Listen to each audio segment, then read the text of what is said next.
এই সেই দিন এক জায়গায় জলসায় গেছি, যে বলেছি বাবা মোহরমের দিন তোরা তাজিয়া খেলিস নাকি রে? বলছে হ্যাঁ।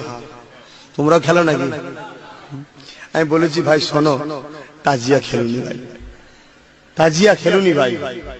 এই বুকে হাত চাপড়ানো, হাই হোসেন, হাই হাসান, হাই হোসেন, হাই হাসান, ইতিহাস জানো? তোমরা করছে দেখে করছো, করছে দেখে করছো, বাধ্যতা করেছে করছো, আসল ইতিহাস জানো? যখন হোসাইন হুজুর শহীদ হয়ে গেলেন, এজিদের মধ্যে শরীরে যন্ত্রণা শুরু হলো। তখন এজিদ 3 দিন 3 রাত একভাবে জেগে শুধু নিজের বুক মেরেছিল, বলেছিল হাই হোসেন কি কাজ করলাম, হাই হোসেন কি কাজ করলাম, নিজের বুক ঠুকেছিল। আজও কিছু এজিদকে বাঁচাবার জন্য তার বংশের উত্তরসূরিরা এই সিলসিলাটা জারি করেছে। আমরা মানুষ, আমরা বুঝি না, আমরা মনে করি কি আমরা হয়তো বুক চাপালে হাসান খুশি হবে না, নিজের জানের উপরে কষ্ট দিতে শরিয়ত নিষেধ করেছে। কথা বুঝলেন?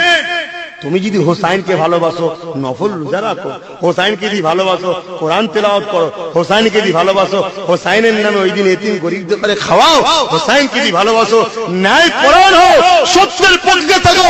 হোসাইন নিজের জান দিয়েছে, বড় অন্যের কাছে মাথা নত করে রে। তুমি যদি হোসাইনকে ভালোবাসো, গান বাজনা আল্লাহ শরীয়তে হারাম, রাসূল বললেন গান বাজনা হলো জিনার মন্ত্র, তাহলে ঢোল তবলা নিয়ে বেরোনি, এটা হোসাইনের